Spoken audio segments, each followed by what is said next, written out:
Next on ABC 7's Good Morning El Paso weekend, a very rude awakening for an El Paso family this weekend. It's not the first time that something like this has happened. And new details about those much debated Trump tax returns, what new documents could mean for the campaign. And hundreds take a walk with their buddy to help raise awareness and money. And Storm Track weather, Stephen. Another warm day is on the way, but changes arrive on Monday as a cold front moves into the borderland. All those details coming up. That's all the news you need to start your Sunday, October 2nd. ABC 7's Good Morning El Paso weekend starts right now. Live, where news comes first. From the Mesilla Valley and Las Cruces to El Paso and the borderland. This is ABC 7's Good Morning El Paso weekend.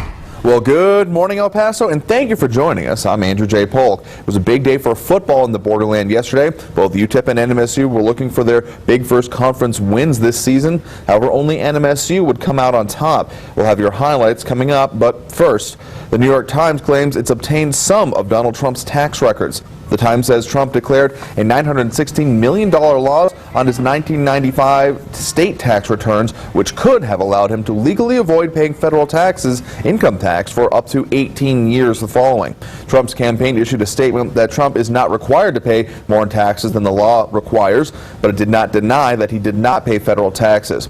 Hillary Clinton's campaign is calling the report a bombshell. In a statement, Clinton's campaign says the report, quote, reveals the colossal nature of Donald Trump's past business failures and just how long he may have avoided paying any federal income taxes whatsoever. And an 11-year-old girl and her mother woke up to a scary sight for the start of their weekend after a truck crashed right into their bedroom. The crash happened around 6:30 yesterday morning at the intersection of Sun Valley and Menzies Street in Northeast El Paso. Of course, we first brought you this story on yesterday on Good Morning El Paso weekend. But take a look at it here in just a second. A neighbor called us and told us this has happened before. We sent ABC 7's Jerry Nahara to the scene. He spoke with the family at the home where the car crashed, and he brings us the story. The family tells me the city needs to do something about this now. They say this is a dangerous stretch of road where for the past 36 years they've had cars crashing into their property.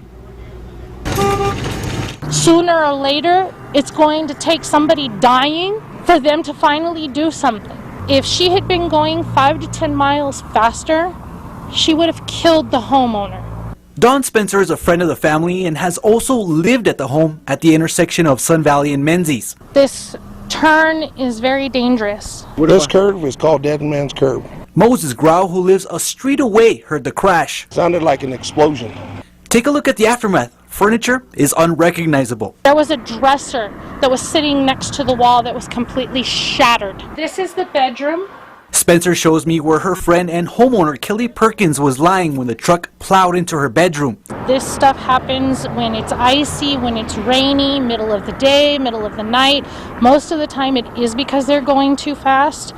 The street is equipped with wooden posts and guards, but they haven't kept cars from barreling into properties.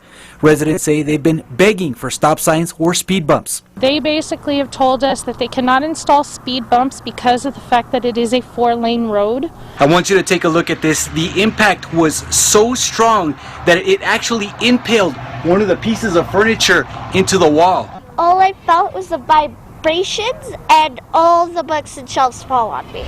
Perkins' daughter Kate was in the next room. Saturday evening, she rummages through her mom's belongings laid across the yard. Spencer says it got so bad they started documenting the damage. In 2012, a truck hit their fence. In 2014, a car took this tree down. In 2015, a woman crashed into the home. One crash sent one of the wooden poles into the air, damaging the air conditioner. And even while crews worked on previous crash damage, a car plowed into their cars. Meanwhile, little Kate has a message for city officials. Please come help us. You need to do something about this. Next time we could actually be severely injured.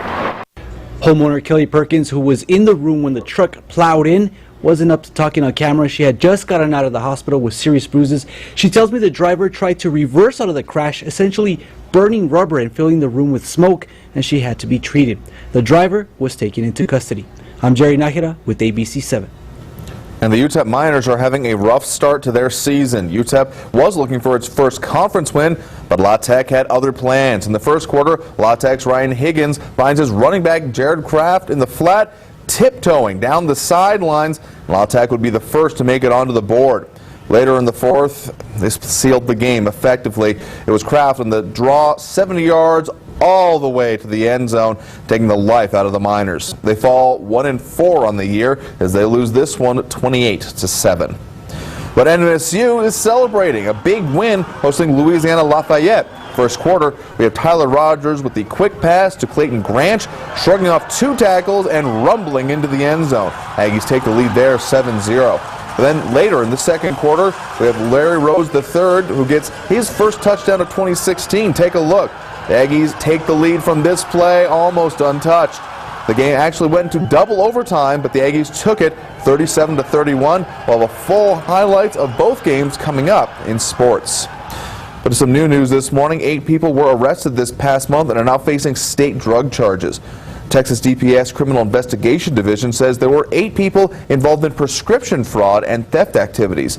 State troopers arrested Dr. Harold Morris Block Jr., Emmanuel Cardenas Valle, Crystal Yvette Gomez, Charles Ethan Milner, Lynn Waller, Alfonso Gil III, Elizabeth Alanis Batorini, and Gustavo Gutierrez. And ABC7 has a traffic alert to remind you about. Starting this evening at 5 p.m., I-10 East will be completely closed between the Sunland Park exit ramp to the Executive Center overpass. Crews will be repairing and grading overhang brackets on the Paisano overpass. Traffic will exit I-10 at Sunland Park, then take North Mesa, then re-enter I-10 eastbound from Executive. The freeway will reopen tomorrow morning at 6.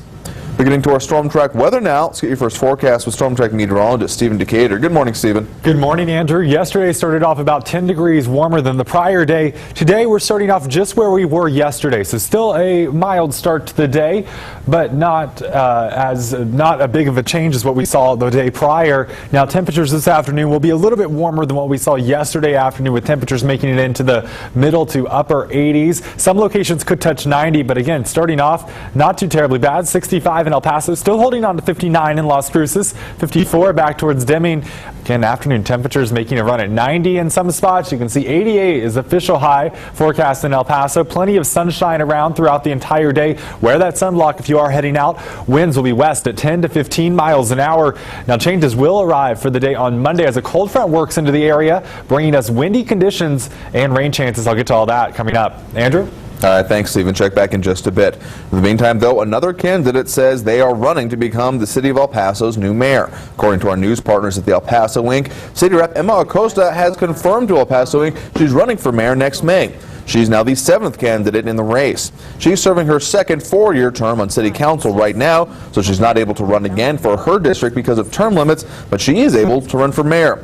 Acosta wasn't going to formally announce her decision until after the November 8th election, but she later confirmed to El Paso Inc. and said, quote, "I want to move the city forward. I think we're doing a great job, and I would like to see it continue."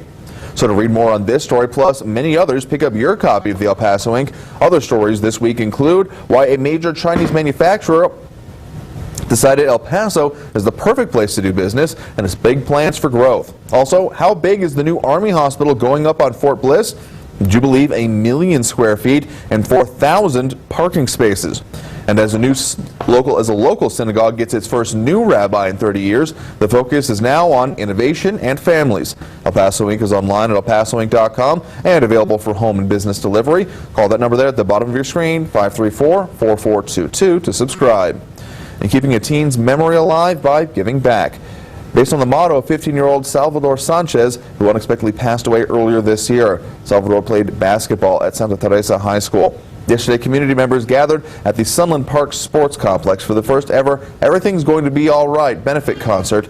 Santa Teresa High School's band and color guard performed, as well as other local talented musicians. Loved ones say Salvador was a sweet teen who cared so deeply about those around him. He just loved helping others, and not only helping them, but encouraging them, motivating them. For example, if someone was having a bad day, his saying, "Everything's going to be okay, don't worry."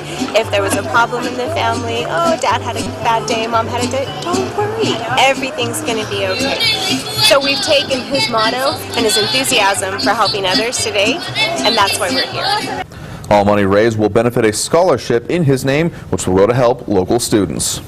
Also happening today, families and friends of crime victims will join together in a 10-mile walk. It's part of the 7th annual Voice Against Crime Walk across El Paso. The walk began this morning at 7 at the county courthouse at 500 East San Antonio. The walk will now end at the Crime Victims Memorial Park, that's between Yucca Park and Judge Marquez Library, around 11 a.m. There's some video of last year's turnout. Law enforcement, prosecutors, victims, advocates, among many others, will join families and friends for the 10-mile stretch. More than 300 people were registered this year before the start. The event is sponsored by the District Attorney's Office and is part of Help, Hope, Healing Voice movements. And a short walk for a long-term goal, greater acceptance and understanding for those with different needs in our community. The Down Syndrome Coalition of El Paso held their annual Buddy Walk, and organizers tell us this year was bigger than ever before.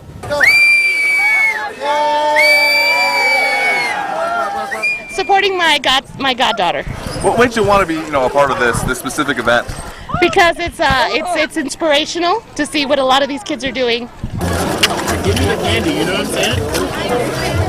We're here with our friends to support this. We're from Pennsylvania visiting. Oh, really? Yes, so we're here in El Paso with our friends to support. Our pre-registration, actually, we ran out of the shirts that we had ordered, and we're taking people's names and phone numbers, and we're ordering more shirts so they'll make sure to have a shirt. This is remarkable this year. Attendance has just grown. We started out 6 years ago at the first one, maybe 300-400 people. We're approaching maybe 1,200 people this year. Here at the finish line of the Buddy Walk, you can see it's getting bigger every year. They keep getting more people, more t-shirts needed, and more money raised, well over last year's total as well. Last year total, the Buddy Walk raised approximately $18,000. This year, as of when pre-registration ended yesterday at noon, we are already at $29,000. 3 organizations benefit from the walk: the Down Syndrome Coalition for El Paso, and the National Down Syndrome Society, and then also El Paso Community College Buddy Walk Scholarship. It's a scholarship for students with disabilities. Andrew! Hi. I always see you on TV. Oh, thank you. Thank you very much. And to find out more about the Down Syndrome Coalition of El Paso, you can click on this story right now over on KVIA.com. And the largest event of its kind takes to the skies. Coming up on Good Morning El Paso weekend, a look at the Albuquerque Fiesta. And it is 8:12 right now, taking a live look at traffic this morning. I-10 and KVIA. A few vehicles out there, but there are not really that many people out on the road here for the start of your Sunday morning. We have no major problems in traffic at the moment to report. And a storm track weather, Stephen. Temperatures are going to be warm once again, but changes arriving for the start of the work week. All those details coming up. Watching ABC 7, where news comes first.